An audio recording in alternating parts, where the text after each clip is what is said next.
नमः हरि ओम वागर्थाविव संवृत्तो वागर्थ प्रतिवर्तये जगतः पितरो वंदे पार्वती परमेश्वरौ।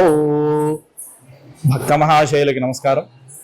మన చందానగర్లో గల హుడా కాలనీ యందు ఉండేటువంటి శ్రీ శ్రీ శ్రీ భువనేశ్వరి సమేత రామలింగేశ్వర స్వామి దేవాలయమునందు మన కాలనీలో గల ఈ యొక్క శివాలయము 1987 నుంచి దినదిన ప్రవర్ధమానంగా అభివృద్ధి చెందుతూ ఈ రోజు వరకు కూడా చాలా విశేషంగా ప్రతి నెల కూడా స్వామివారి కార్యక్రమాలు, అలాగే ప్రతి సోమవారము, ప్రతి మంగళవారము, ఒక వారం అని ఒక రోజు అనేది లేకుండా ప్రతి నిత్యము కూడా విశేషమైనటువంటి దేవతార్చన. మనకి సోమవారం వచ్చేసరికి ఆ యొక్క ఈశ్వరుడికి అభిషేకాలు, అర్చనలు, అలాగే ఆ యొక్క సుబ్రహ్మణ్యేశ్వర అనుగ్రహం పొందేటట్టుగా, సంతాన ప్రాప్తి పొందేటట్టుగా వల్లీ దేవసేన సమేత సుబ్రహ్మణ్యేశ్వర స్వామివారికి మంగళవారం నాడు అభిషేకాలు, అలాగే ఎటువంటి కార్యాన్నైనా సరే దిగ్విజయంగా ముందుకు నడిపేటువంటి మహాగణపతి స్వరూపమైనటువంటి సిద్ధి బుద్ధి సమేత వరసిద్ధి వినాయకుడికి ప్రతి బుధవారం కూడా అభిషేకాలు, అర్చనలు, అలాగే మహాకాళి, మహాలక్ష్మి, మహాసరస్వతి స్వరూపమైనటువంటి శ్రీ శ్రీ శ్రీ భువనేశ్వరీ దేవికి ప్రతి శుక్రవారం కూడా ఉదయం 8 గంటలకి ప్రారంభం చేసుకుని 10 గంటల వరకు కూడా అభిషేకాలన్నీ కూడా ప్రారంభం చేసుకుని, అలాగే 10 గంటలకు కూడా అమ్మవారికి కుంకుమార్చనలు. గురువారం మన చందానగర్లోనే కాదు, మనకు ఉండేటువంటి యొక్క రాష్ట్రంలో అయినా సరే, మన హైదరాబాదులో కూడా ఎక్కడా లేనేటువంటిది శ్రీ శ్రీ శ్రీ మేధా దక్షిణామూర్తి దేవాలయం. అలాగే ఆ యొక్క దక్షిణామూర్తి దేవాలయ స్వామివారికి, దక్షిణామూర్తి స్వామివారికి ప్రతి గురువారం కూడా విశేషమైనటువంటి అభిషేకాలు, అర్చనలు, అలాగే ప్రతి నెల కూడా మాస శివరాత్రి సందర్భంగా రామలింగేశ్వర స్వామివారికి ఉదయం 6 గంటలకి ప్రాతకాల అర్చన, అభిషేకము, అలాగే ప్రదోష వేళలో స్వామివారికి అభిషేకం, అర్చనలు, అన్నదానాలు, అలాగే విశేషంగా పవలింపు సేవలు, ఇలాంటి కార్యక్రమాలు ఇత్యాది కార్యక్రమాలన్నీ కూడా దేవాలయం నందు జరగడం, ఈ యొక్క దేవాలయ అభివృద్ధి జరుగుతూ ఉండడం, ఈ యొక్క దేవాలయం నందు విశేషంగా మనకి ఎక్కడా లేనేటువంటి యొక్క సంతాన ప్రాప్తి కొరకు సుబ్రహ్మణ్యేశ్వర స్వామి అర్చనలు జరగడం, మనకి భక్తుల సహకారంతో, అలాగే ఈ యొక్క దేవాలయ కమిటీ మెంబర్ల ఆధ్వర్యంలో ఇక్కడ జరిగేటువంటి కార్యక్రమాలైనా సరే, ఇక్కడ జరిగేటువంటి పూజా విధానాలైనా సరే, ఇక్కడ ఉండేటువంటి యొక్క భక్తుల కృపకైనా సరే, ఈ యొక్క స్వామివారు నిరంతరం కూడా ఫలానా సమయం అనేటువంటిది లేకుండా ఏ సమయంలో అయినా సరే ఈ యొక్క అర్చనలైనా సరే, కార్యక్రమాలైనా సరే జరుగుతూ ఉంటాయి. అలాగే మనకి ప్రతి నెల వచ్చేటువంటి మాస శివరాత్రి సందర్భంగా స్వామివారికి విశేషంగా అన్నదాన కార్యక్రమం జరుగుతుంది. ఈ యొక్క అన్నదాన కార్యక్రమంలో భాగంగా మనకి ప్రతి నెల కూడా ఒక 500 నుంచి 700 మంది వరకు కూడా భక్తులు ప్రసాదం స్వీకరించడం జరుగుతుంది. అలాగే ఈ దేవాలయంలో జరిగేటువంటి యొక్క కార్యక్రమాల ద్వారా ఇక్కడ ఉండేటువంటి భక్తులు, అలాగే దేవాలయ అభివృద్ధి పనులు అన్నీ కూడా చాలా చక్కగా ఇక్కడ ఉండేటువంటి కమిటీ మెంబర్లంతా కూడా చేయడం జరుగుతుంది.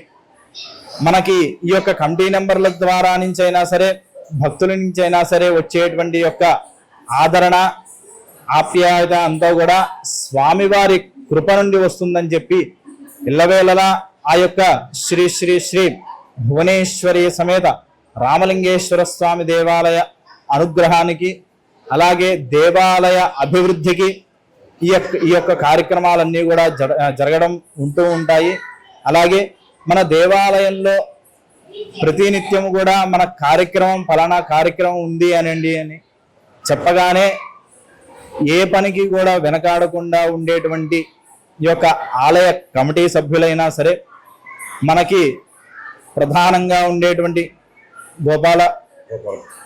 గోపాలకృష్ణ గారు, అలాగే లక్ష్మణబాబు గారు, మనకి చంద్రశేఖర్ గారు, విజయ్ గారు, శ్రీనివాస్ గారు, హేమంత్ గారు, ప్రసాద్ గారు, ఇలా ఇత్యాది కమిటీ మెంబర్లంతా కూడా మనకి చాలా చక్కగా ఈ యొక్క కార్యక్రమాలన్నీ కూడా దగ్గరుండి జరిపించడం, మనకి ఫలానాది లేదు అని అనగానే దేవాలయానికి ఏది ఖర్చు వెనకాడకుండా చక్కగా అంతా కూడా ముందుండి వాళ్ళ భుజస్కంధాల మీద వేసుకొని ఈ యొక్క దేవాలయ అభివృద్ధి అయినా సరే, ఈ యొక్క కార్యక్రమాలైనా సరే అంతా కూడా నిర్వహించడం జరుగుతుంది.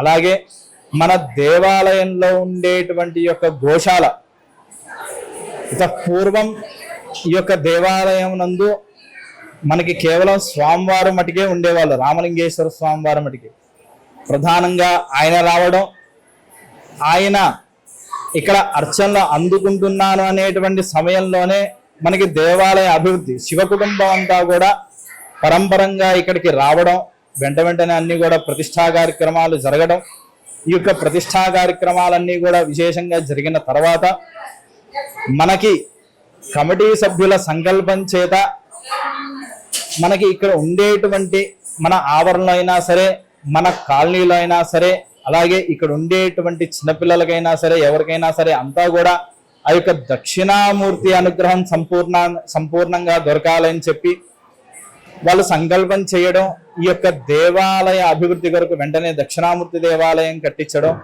ఆ యొక్క దక్షిణామూర్తి దేవాలయ సందర్భంగా ఆయనకి జరిగేటువంటి యొక్క పూజా కార్యక్రమాల్లో కానీ ఎటువంటివైనా సరే చక్కగా కూడా నిర్విఘ్నంగా చేస్తూ ఉంటారు.